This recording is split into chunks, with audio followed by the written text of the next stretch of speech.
أعوذ بالله من الشيطان الرجيم بسم الله الرحمن الرحيم فالله خيرا حافظا وهو أرحم الراحمين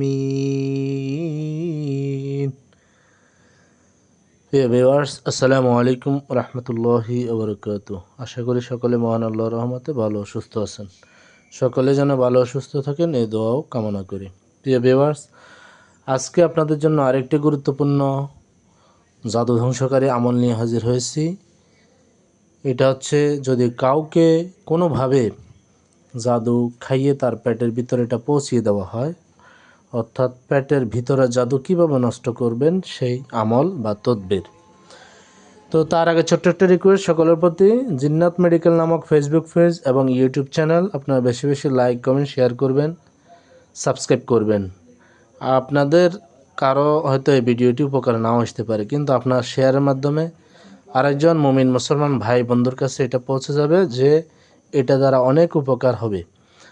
তার উপকারের কারণে আপনি সাদকা জারিয়া হিসাবে সওয়াব পাবেন। তো চলুন আমরা আর কথা বাড়াবো না, আমরা আজকে মূল আমলের দিকে এগিয়ে যাই। আজকের বিষয়বস্তু হচ্ছে পেটের জাদু, পেটের ভিতরে জাদু অথবা জিন দূর করা। পেটের ভিতরে যদি কোনো প্রকারে জাদু জিন্নাত প্রবেশ করে, ওগুলোকে সালান জাদুর মাধ্যমে ওগুলোকে কীভাবে আমরা দূর করব তার উপায় আজকের এই আমলের মাধ্যমে এটা থেকে পরিত্রাণ পাবেন ইনশাল্লাহ। আমলটার সময়সীমা শুরু করার সময় হচ্ছে মাগরিবের নামাজের পরপর আরম্ভ করবেন। আর উপকরণ হিসেবে তেল পানি নেবেন, সরিষার তেল অথবা জাইতুনের তেল অথবা কালো জিরার তেল। পানি নেবেন, পানির মধ্যে নদীর পানি, সাগরের পানি, জোয়ার ভাটার পানি, নলকূপের পানি, সাত মসজিদের অথবা সাত মসজিদে যেখানে উজুখানা ওই উজুখানার পানি, অর্থাৎ আল্লাহ তাআলা পৃথিবীতে যত উৎসের পানি দিয়েছে সবগুলো মিক্স করলে সবচেয়ে বেশি ভালো হয়। আর জমজমের পানি দিলে আরও বেশি উত্তম। এই সমস্ত পানিগুলো মিক্স করে নেবেন। আর একটা কাঁসার অথবা পিতলের বাটি নেবেন। এই বাটিটা একদমে কেনা হইতে হবে। তো এটা হচ্ছে উপকরণ। এরপরে কিভাবে প্রস্তুত করবেন আমলটা আমরা সেটা বলতেছি, তারপর প্রয়োগটা বলবো। এগুলা সামনে রেখে রুগীকে সামনে বসাবেন। সর্বপ্রথম দুরুদ ইব্রাহিম 11 বার পাঠ করবেন। পিতলের বাটির বুকের মধ্যে ফু দিবেন। মনে করবেন যে এটা বাটির এই যে ভিতরে বুকের ভিতরে ফু দিবেন প্রত্যেকবার। তারপরে এই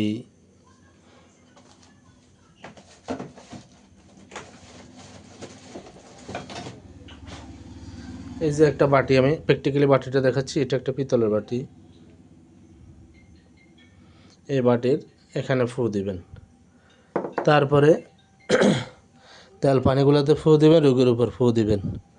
তারপর বিসমিল্লাহর সাথে মিলিয়ে বিসমিল্লাহির রহমানির রহিম আলহামদুলিল্লাহি রাব্বিল আলামিন এভাবে শেষ পর্যন্ত সূরা ফাতিহা 21 বার পড়ে পিতলের বাটির বুকের মধ্যে ফু দিবেন। সবগুলা জিনিসের উপর ফু, রোগীর উপর ফু, দম করবেন। এরপর আয়াতুল কুরসি 21 বার পড়ে আবার পিতলের বাটির বুকের উপর ফু, প্রত্যেকবার তেল পানিতে ফু, রোগীর উপর ফু, দম করবেন। সূরা ফালাক 21 বার, সূরা নাস 21 বার এবং সূরা জিনের প্রথম 5 আয়াত 21 বার। এভাবে প্রত্যেকবার দম করবেন প্রত্যেকটা জিনিসের উপর, তেল পানি আর পিতলের বাটি এবং রোগীর উপর। এটা হচ্ছে প্রস্তুত করা। বাটিটা প্রস্তুত হয়ে গেল, তেল পানি প্রস্তুত হয়ে গেল। এরপরে প্রয়োগ করবেন। দ্বিতীয় স্টেপ হলো প্রয়োগ করা। কিভাবে এটা প্রয়োগ করবেন?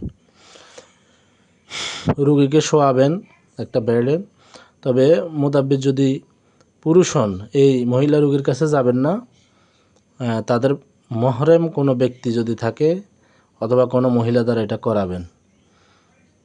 স্বামী তার স্ত্রীকে করাবেন, স্ত্রী তার স্বামীকে, অর্থাৎ মহরম ব্যক্তি যারা তারা এগুলো করবেন। গায়রে মহরম কোনো পুরুষ নারী পুরুষ একে অপরকে করতে যাবেন না, যেন পর্দার খেলাপ না হয়।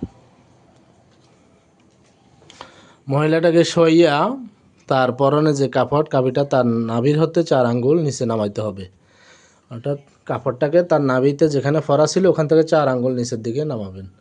নামাইয়া নাভি থেকে 4 আঙ্গুল নিচ বরাবর এই জায়গাটাকে তেল মালিশ করবেন একটু।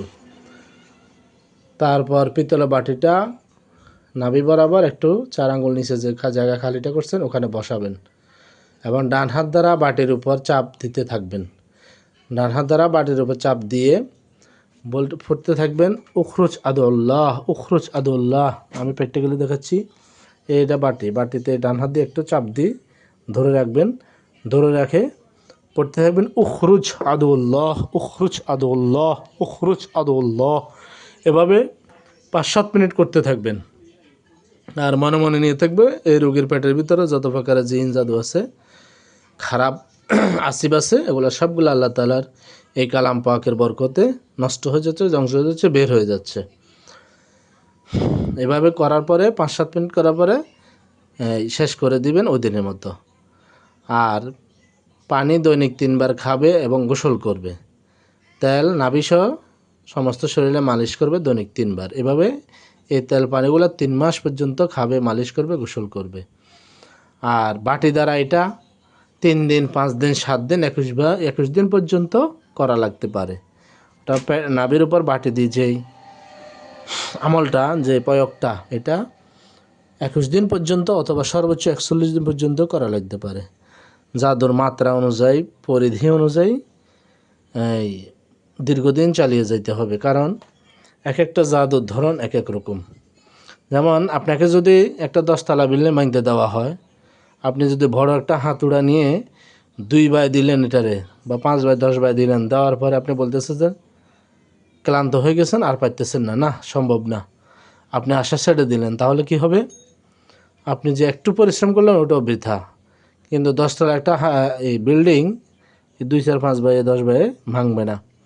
তাহলে এটার জন্য দীর্ঘ প্রশিক্ষণ, দীর্ঘ এই পরিশ্রম লাগবে, দীর্ঘ সময়ের দরকার, এবং পরিকল্পিতভাবে স্টেপ বাই স্টেপ যখন আপনি কাজ করবেন, ভাঙা শুরু করবেন, তাহলে এটা ভাঙা যাবে। এবং এটা ভাঙার পরেও ভিতরে অনেক এটার মজবুত ফাইলিং রয়ে গেছে, শিকড় রয়ে গেছে, তো ওগুলা উপড়ে ফেলার জন্য ওইরকমভাবে আপনাকে পদক্ষেপ নিয়ে কাজ করতে হবে। জিন জাদুর সমস্যাগুলো অনুরূপ, এটা অনেক গভীরে ছড়ায় যায়, অনেক সময় লাগে এগুলো উপড়ানোর জন্য, সমূলে ধ্বংস করার জন্য। আর যারা এই বিষয়ে জ্ঞান রাখেন না, তারা এগুলা নিয়ে ছলচাতুরি করবেন, হাসি তামাশা করবেন। এটার একটাই কারণ, সেটা হচ্ছে এই বিষয়ে তারা জানেন না, তাদের জ্ঞানের স্বল্পতা। এটা হলো মূল কথা। জাদুবিদ্যা সত্য, জিন্নাত সত্য। যারা এগুলা নিয়ে ছলচাতুরি করবেন, তারা বোকা স্বর্গে বাস করেন, তারা এই ইমান